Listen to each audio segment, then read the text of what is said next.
Hello, darlings. I am back with another episode of Grit. Yes. I'm here with my plan. It's not in the shot. Anyway, I'm back with another episode, and I'm excited to be coming back. You know, just keeping it on board. And yeah, let's get to the topic. Well, not let's get to the topic. Let's talk about what we're going to be talking about today. So, this episode is called GAMOPHOBIA. What is GAMOPHOBIA? It's fear of commitment. So, this episode is going to be about commitment and the fear of it and just the idea of it. What is it like? So, in an article called What is Commitment Phobia and Relationship Anxiety? Written by John M. Grohol, a psychologist. The causes of commitment phobia are varied, as the people who suffer from it, typically, however, many people with commitment issues have complained of having experienced poor romantic relationships either firsthand or through observation of others, such as their parents, acrimonious relationships, or divorce while growing up. Other common causes of commitment phobia may include, and I'm going to stop there. This topic is so big and so broad. First and foremost, what is commitment to me? To me, commitment is bigger than marriage. It's like when people think of commitment, they often think of like, let's get married. And some people don't think commitment is also like boyfriend and girlfriend. A lot of people be like, if you have a boyfriend, you're still single type-ish. And I beg to differ in some sense when it comes to that. For me, commitment really is like you're putting all your energy and time into one person. And you want to build with that person. You want to grow with that person. You're committed to them. You're committed to their flaws, to their everything. Like what they like, what they enjoy eating, who they are. Like all their downfalls, all their insecurities, everything. It's not just marriage. Like that's not what just commitment is. It's just marriage. It's way more than just marriage. I think it's a big spectrum and things like that. For me, with commitment, I have definitely been scared to commit. So when I was like kind of doing my research on the topic, I was like shocked. I never really like looked into it. Like, oh, why would someone be scared of commitment? And they, for me, like when a guy do something dumb, I just be thinking like, I can find somebody who's not going to do this. That's why I said I feel like commitment is definitely like, just not enjoying, but just being able to grasp that person's personality. Like for me, I'll date somebody and they'll be awesome, and then when they do some dumb shit, I'm like, whoa, I'm ready to hit the hills. Cause like, I don't know. I think that's very unhealthy because none of us are perfect. We're all very, very, very, very, very, very, very flawed. And it's not a reason to run away. Love is all about risk and growth and just learning what you can and cannot deal with, and just really love is really just basking in somebody's everything. And for me to say I don't want to bask in your everything is kind of fucked up, so I realize I have a fear of commitment because you get scared, like you're really scared that you're gonna date someone and marry them, start a family with them, and then it's just gonna all crumble. Like, that would suck. But people do it every day, People divorce every day. People break up every day. But it is still very scary. It shouldn't be that scary, though, like, when I say it out loud. But I know there's a lot of people who deal with that. Like, I see people, they think, they don't like the person. It's not that you don't like the person. It's that you're not ready to commit. I definitely have, been afraid of commitment before. I remember I was dating somebody and everything was so perfect.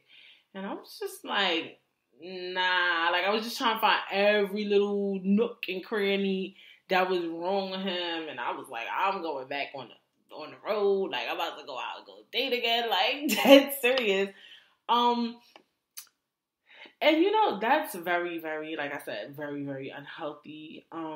So when I read this article, I was like really like taken back because like I said, I never looked into it, but he just spoke about like knowing, other common causes of fear of commitment may include fear of or having had the relationship end without notice or sign. So that is definitely, a fear. Like, isn't the quote by Marilyn Monroe, a good girl always leaves before she is left? So that fear of somebody breaking up with you, somebody saying, I don't want to be with you anymore. It's kind of the same as rejection. Like, you don't want to go up to somebody and ask them out on a date because you're scared they're going to say no. It's kind of that same feeling. Like, you got them and you're scared that they don't want to be with you. Because that is rough. Like, imagine somebody's saying, like, I don't want to be with you anymore. That's rough. And I'm quite sure some of us have been through it.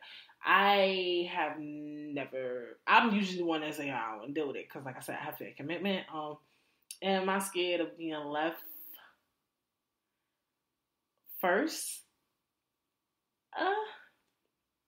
I never thought of that, but I could definitely, like I said, see how that could really play a huge factor in being scared to commit is somebody definitely leaving you before you're ready to go. Like, and that's when, people start turning crazy and things like that.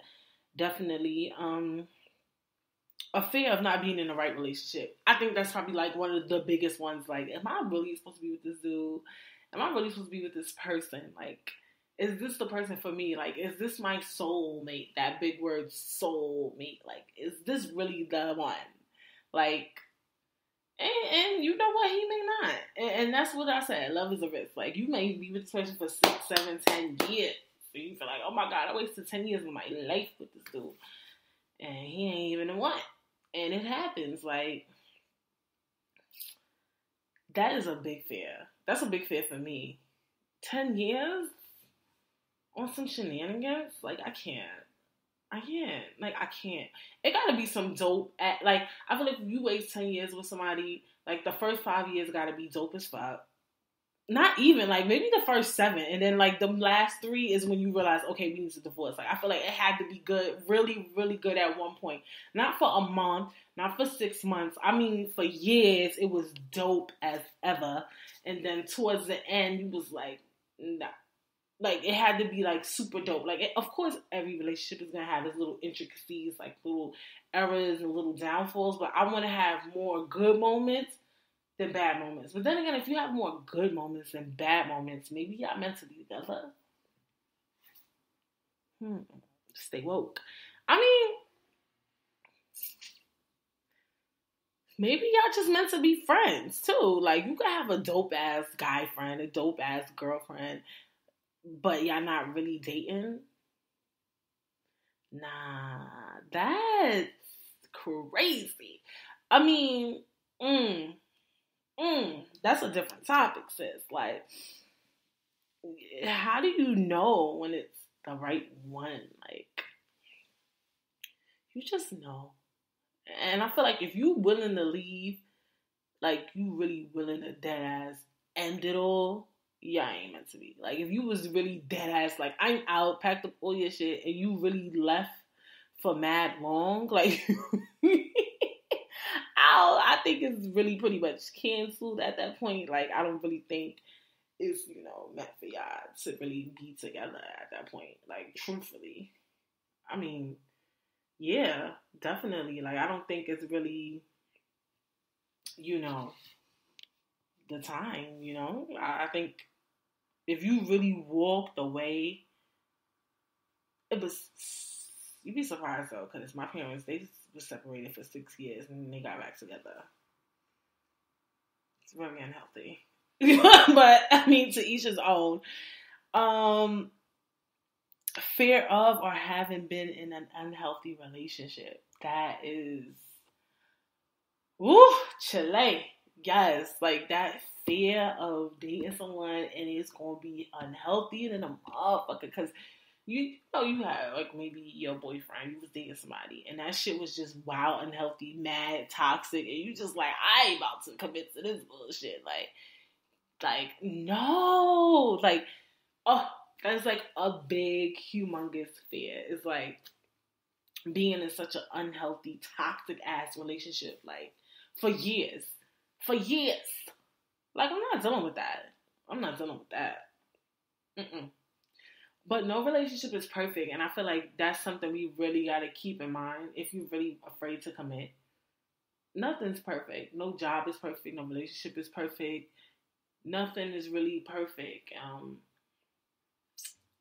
So I do think, and love is a risk, and life is a risk. So you know, I think that is a big fear, especially if you grow up seeing mad unhealthy relationships, or maybe you might see your friends and family in unhealthy relationships. And you like, do I really want to deal with that? So you kind of get fear. I always used to blame my friends too. Like it was one time when we was in college, like senior year, two of my roommates that I'm still friends with to this day.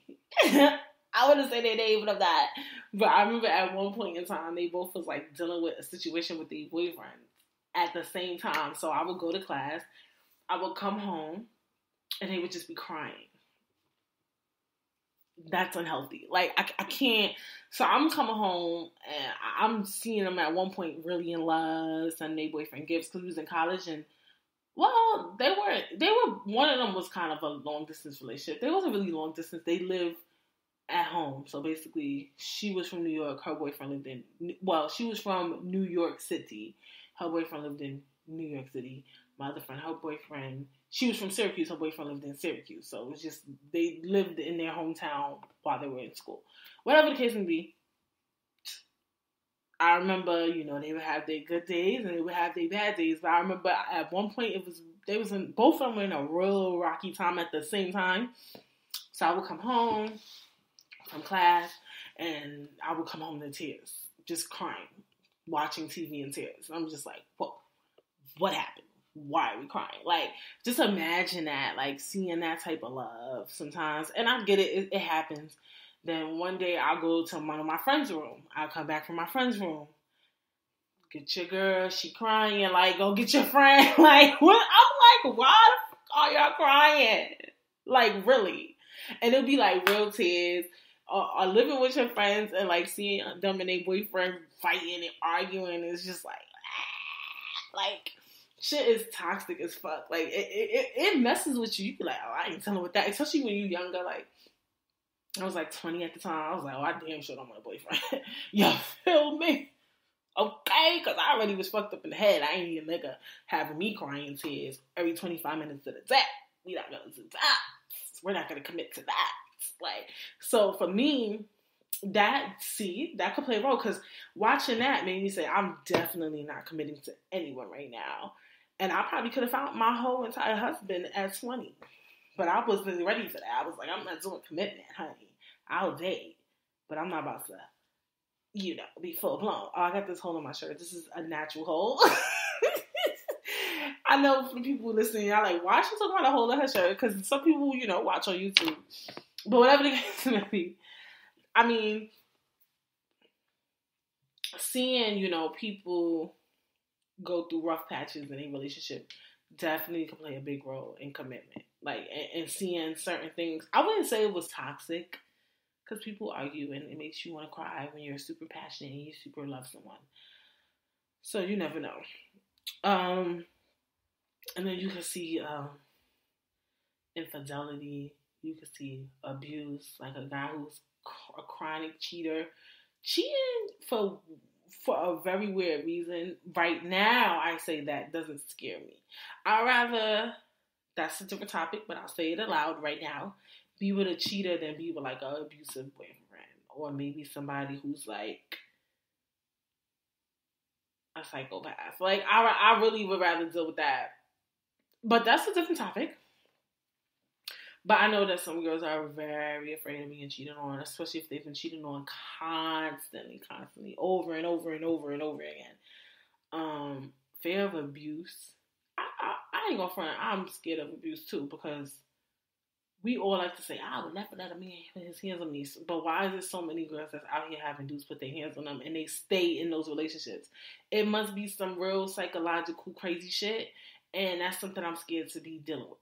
Like, it must be some deep-rooted psychology type shit. Because, yeah, we will say that's dumb. Why would a girl stay in a relationship with a guy that abuses her? But there's women dealing with domestic violence relationships every single day.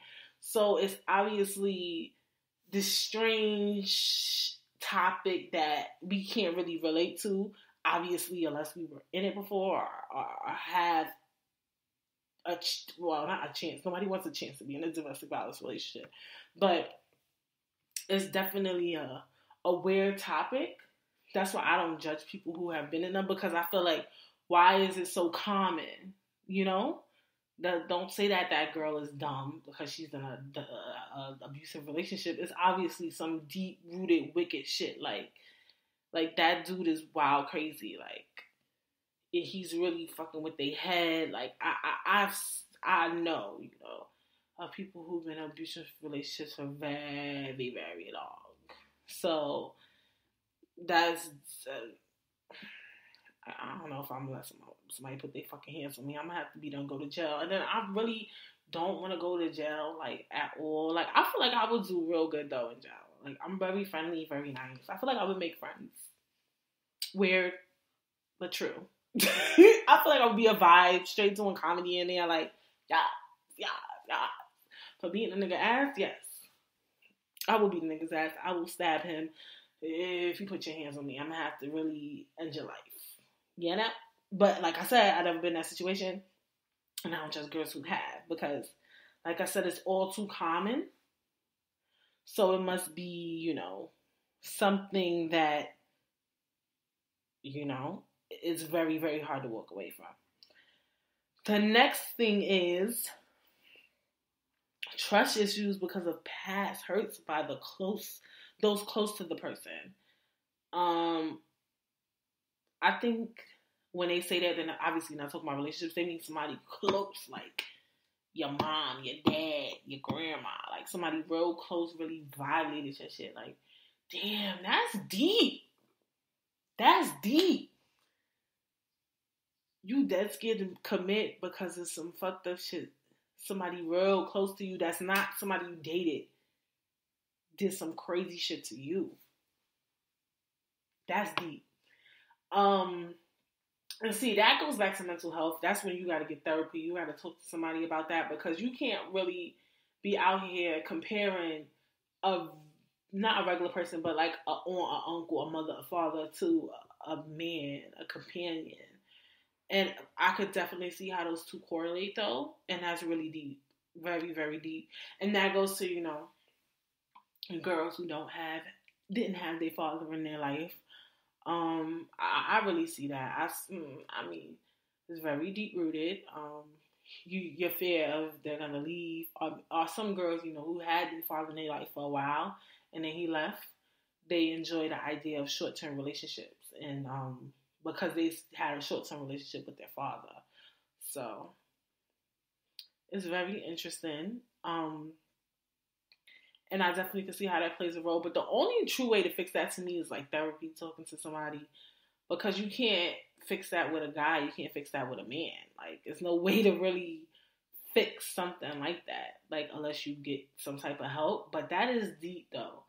How you can really have fair commitment because somebody you really thought you was mad cool with, or maybe not even mad cool with, like just being fucked over so many times in your life in different aspects of your life, like could really make you be like, ugh, I don't want to be committed to nothing, no one, nothing. Like, what if like I have fair commitments to jobs and stuff? Well, that's a millennial thing. We don't commit to jobs, so I don't think that's a deep-rooted psychology thing. Let me not even make that even a discussion right now. Like, let me not even go there right now. Yeah, that's really deep. That's really, really deep. Definitely leave a review or something if you feel like you have fair commitment or have bad relationships due to like somebody real close to you doing some grimy shit. Or just like, that's how I feel feel like if you really don't want to commit to somebody because a friend did something bad to you, I think that's ridiculous. But like a parent or like a close family member did something, yeah. I think they're gonna get into that too. They say childhood trauma or abuse.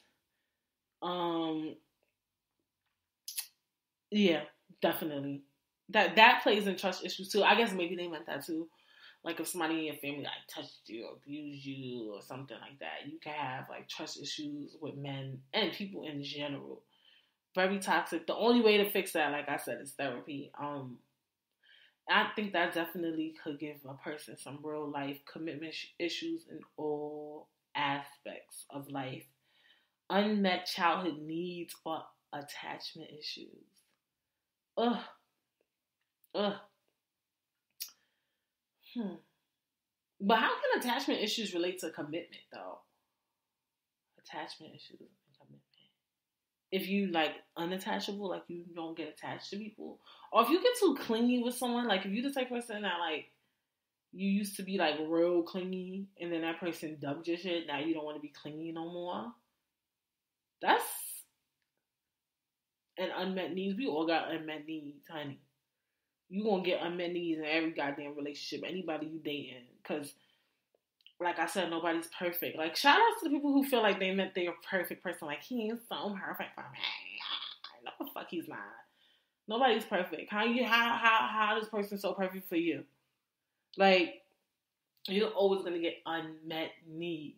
Like, he could be perfect in this aspect, but he get on your nerves in this aspect, or for a guy, or whatever, whoever you date, it's always going to be an unmet need. Like, to me, that's my opinion. Y'all could venture on that idea too, that ideology, but I think that that's important to get over gamophobia, to get over the fear of commitment, is understanding that across the board, none of us is perfect. Even what you see on social media, whatever he's spitting and telling you, or whatever you into, whatever she or he spits you telling you on social media or online, that person is not perfect. No one's perfect. None of us are perfect. That is the true way to get over the fear of commitment. Period. No 10 punt. Like, none of us are indefinitely perfect, and you just got to pick and choose what it is that you can deal with. That's what I say with love in general. That in love is a form of commitment. Like, you just gotta say. I really think that's what people who love each other do. They realize, like, I could deal with that. I could deal with him not putting the toilet seat down. I could deal with him always thinking he right. I can't deal with that. See, that's something that would be a deal breaker for me. Because I damn near half the time always think I'm right. I could deal with having to brush his ego a little often. You know, like, you gotta know what you could kind of deal with ever so often. Yeah, like, I feel like that's one of the things you just gotta know. Like, what is it that you could deal with? That's the only way to really deal with. Like, really, I have never, I wonder if I ever dated somebody I was scared to commit to me. No, I haven't. I was always the one who didn't want to commit. That's why I definitely made this podcast episode. I never dealt with that. I even been in a situation where a guy was a whole full-blown married and wanted to commit to me. And I feel like guys and girls who cheat constantly, that's called a fair commitment. Because you're not fully commitment. So you could be married and be a chronic cheater. I feel like if you're a chronic cheater, you have fair commitment. Let's just put that out there. So being in a relationship with one person and continuing to cheat on them, I think that's a fair commitment, because you're not fully committed to that person if you keep cheating on them over and over and over. Like, what are you looking for? What are you searching for? You said you want to be with this person, but you just keep cheating. And not only are you cheating with one woman, you're cheating with varieties of women, or if whatever, you constantly keep cheating. That's a fair commitment to me if you're a chronic cheater. If you cheated once, you just made a flaw, or cheated once in a while. You're a flawed human being. you made a mistake, you cheated. But if you're the type of person that really dead ass always cheating, to me you have a fair commitment, and you're using whoever you married or whoever you dating as a crutch, not a crutch, as a show sometimes too. Like people would get married so they can say they're married, and they can have that look and that stush and like say, I have a wife, I have a husband, that type of thing. Y'all know what I'm talking about. But real life, you was never really ready to commit, and you want to be a hoe, and you want to play bachelor or bachelorette all fucking day. Yeah, you have a fair commitment, but you like to keep up with the Joneses, and you want to put on a television show for you and your friends and make it seem like you got this perfect marriage in this house and these kids, but you never was ready to commit. That's how I look at it for chronic cheaters. You did that all for show. Some people do it for show. Some people do it because they like to have their cake and eat it too. So they want to have somebody that they could constantly get what they want from, but they like variety. To me, that's also a form of, fear of commitment. Like, let's talk about it. Like, I definitely feel like that's another way to have a fear of commitment. It says complicated family dynamics while growing up is the last common cause of commitment. Commitment issues. Your family, let's put this out there quickly and fast. Your childhood, your upbringing will play a role in every aspect. On this podcast, we'll always be able to talk about that and bring that up. What you see your parents do is definitely a strong aspect in how, things are going to play off, things are going to pop off constantly. That's just, it is what it is. Like, let's talk about it. So yeah, you see some nonsense, you see your dad step out, you see your mom step out, shit. Because I done heard it all. We like to play the game that only men cheat. Women, they get out of pocket too. So I've heard through the streets. Yeah, I heard that. Yeah, I mean, that could play a role in a fair commitment. I feel like one of the true and only drastic ways to get through commitment is really, today, for my players, my pimps and pipettes who like to date, who like to flourish, who like to my single ones. Today I want you to pick one of the many that you are dating and say, I'm going to try with this one. I'm giving you a challenge. I'm going to try with if you really want to stop being single or stop being fair commit, try to take your time today and say, you know what? I'm going to give this guy the time and energy. I'm going to give this girl the time and energy. I'm going to give this person the time and energy. Fully commit myself to this person. I want you to try it out. Give that one person your time and energy today. Not today. Overall. Give that one person your time and energy. If you the type that date 3, 4 guys, I can't do that. The way my patience is set up. Shout outs to the people who could date more than one person at a time. But I want you to pick one person where you're just gonna grasp them in, even when they're flawed. If they're doing something terribly flawed, okay, fine. But if they do something small, what's something small that people do that just piss me off? Some of y'all be deading people because they take too long to text back. Let's think of something like that. If he takes 10 minutes to answer your text back, you're gonna breathe in, you're gonna inhale, you're gonna exhale, and you're gonna embrace it, and you're gonna move along, and you're gonna see if you can develop something with that person today, together as a family. I'm working on it. I'm picking one person to dedicate my time. We're gonna see what's happening because I might get a ring by the end of the year, honey. Yes! We're gonna get a ring at the end of the year. But don't commit to nonsense. I'm not telling you to deal with stupidity. If you, like I said, it's all about picking and choosing what you can take and what you can't take. So today I want you to pick one person. Or, when you go out, if you're not talking to anyone currently, when you finally start talking to someone, I want you to take your time to develop and grow and breathe with this person and deal with this person and grasp them for who they are. And see what happens.